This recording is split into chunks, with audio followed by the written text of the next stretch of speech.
Are you free?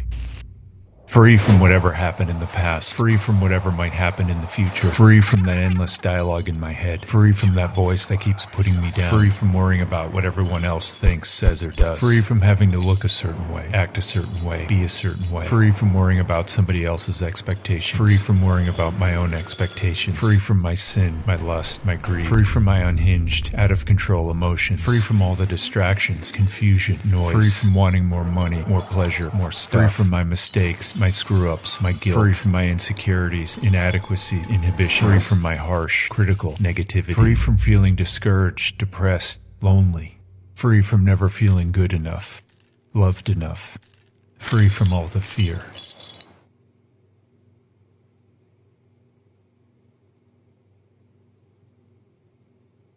We've heard it been said a million times that the truth will set you free. But what the heck does that even mean? What is truth? And how is it going to set me free?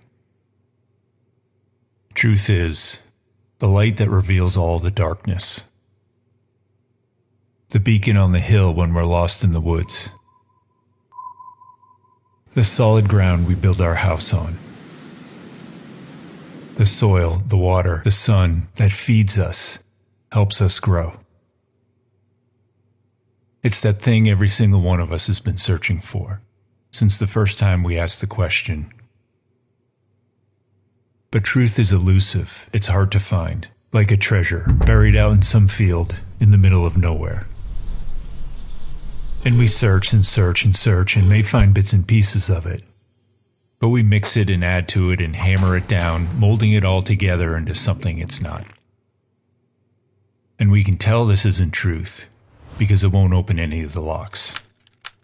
On the inside, there's no liberation, as much as we may try to pretend that there is.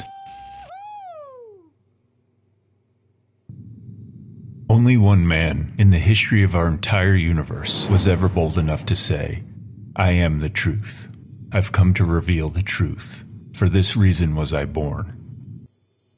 And only one man in the history of our entire universe was ever pre-announced, over 700 years before he was born, to be the one to release all prisoners and set captives free.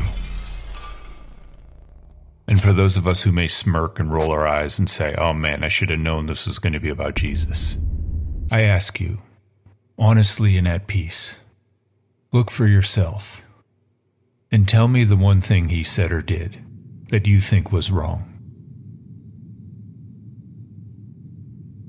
And for those of us who may say, "Yeah, well, I tried Jesus and it didn't really work for me."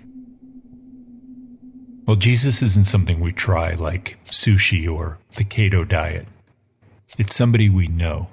And I would say you probably just were never properly introduced. Yet. And for those of us who may feel that tug, that ancient incendiary spark buried down deep inside every single one of us, just waiting to be ignited. He is truth. He is the key. He is liberation.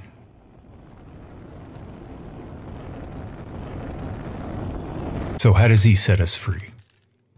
Well, that I don't know. But what I do know is it's not something we do. It's something he gives us. It's a gift. He gives it to us freely. He sees all our chains clearly. And it's he who's going to unlock them, not us, one by one, on his own time, setting us free. So what do we do on our part? Well, this is the hard part. The part that nobody likes, the part that's caused millions to turn their backs and walk away. And it's probably the biggest obstacle to our really advancing in the spiritual life. And it's one of those great paradoxes of Christianity. We receive freedom by freely offering him our freedom. We receive freedom by willingly offering him our will.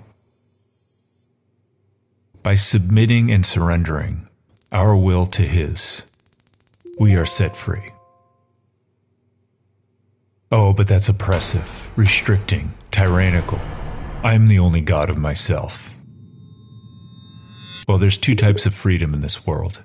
The freedom to do what we want and the freedom to do what we ought.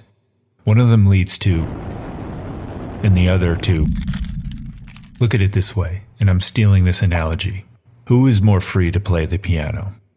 The child who bangs on it to his heart's every whim and desire? Or the student, disciplined in his practice, obedient to his teacher, and a master of the laws of music theory? Which one will get more out of the piano? Which one contributes more to the world?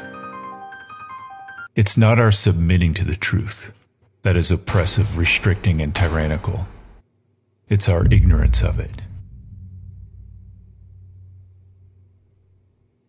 So how do I know and submit to God's will? Well, here's the amazing thing. God would never ask us to do anything that He hasn't already done Himself, which is why He sent us the perfect example. He sent His Son to show you and to show me not only what His will is, but how to submit to it perfectly. And He followed it to the death, so we have no excuses. Jesus said over and over, I haven't come to do my will, but His. It's the reason I was born. It's my food. I do or say nothing on my own, only what I hear Him say and see Him do.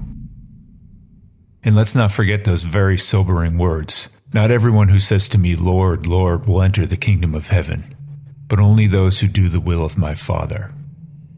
To the others I say, I never knew you. Youch. Now ask yourself, why do you think Jesus only did the will of His Father? Out of duty? Some obligation? To prove a point? Of course not. He did it out of love. For you, for me, and for Him. And isn't this really how we love? Who loves the parent more? The child who says, "Ooh, I love you so much," and then goes and does whatever the heck he wants? Or the child who always does the will of the parent?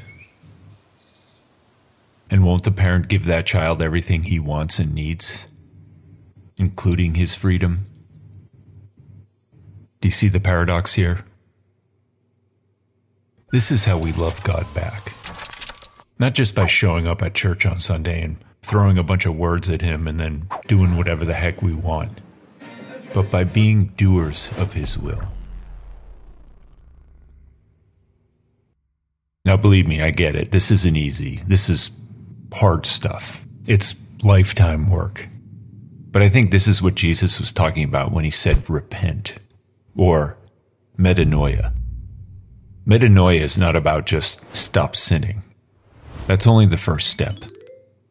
Metanoia is about a complete reorientation of our heart, our mind, our soul, the way we think, the way we see things, the way we do things, from one way to a completely whole different other way. I picture it as easy as turning around one of those gigantic ocean cargo ships in the middle of a tiny little strait. And not to mention all the currents are pushing us in the opposite direction. Now we can't do this on our own, so God gives us some help. Now here's the thing. God's going to point out to us all the little obstacles that are holding us back from aligning my will to His. How? Each one of these chains, whatever it is that's distressing us, are just indicators of something that's still stuck in my will, some behavior, some attachment, some way of thinking that I need to hand over to His. Which is why we can learn to say with the great saints, thank you for these. These are our way to perfection, our way to holiness.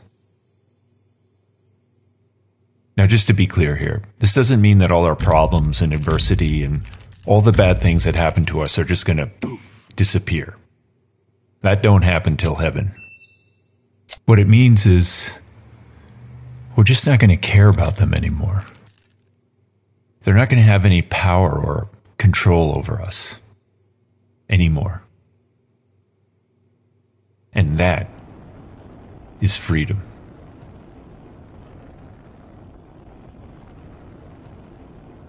Hey all, just a little personal note here that I hope is some sort of small encouragement. I've wrestled with a lot of these chains for the better part of my adult life, as I'm sure you have too. And I've put so much effort and energy into the chains themselves, whatever they may be, and not enough into just getting to know him and his will and following it, just as best as I could. And it wasn't until I figured that out and made that shift, that metanoia. I'm telling you, I don't know how, I don't know why, I don't know when, but those chains just disappeared. They were just gone. They didn't bother me ever again. That's the freedom I'm talking about in this video. Now I still got about 10,000 other chains to get through, but you get the point. Now some of us, myself included, may say, well, why didn't he just do that from the start? Well, I can only speak for myself here, but looking back, I built up a lot of muscle in that time. A lot of patience, a lot of trust, and a lot of that falling flat on my face humility. So I think he allows those things in order to lead us to some other form of perfection, some virtue I need to build, some weakness I need to surrender. So these chains really are our tailored and personalized way to our holiness. And I think once we start seeing it that way, that's when he starts releasing us from all those chains. But he knows the right time. Thank you all for getting through another video. And thank you all so much for all your support. I really appreciate it. I hate doing this, but if you feel any sort of desire to help out this ministry, we need it. So I'm going to put some links below of how you can help us out. And thank you so much for even considering it. And thank you for all those who have helped us. I honestly can't tell you what that means.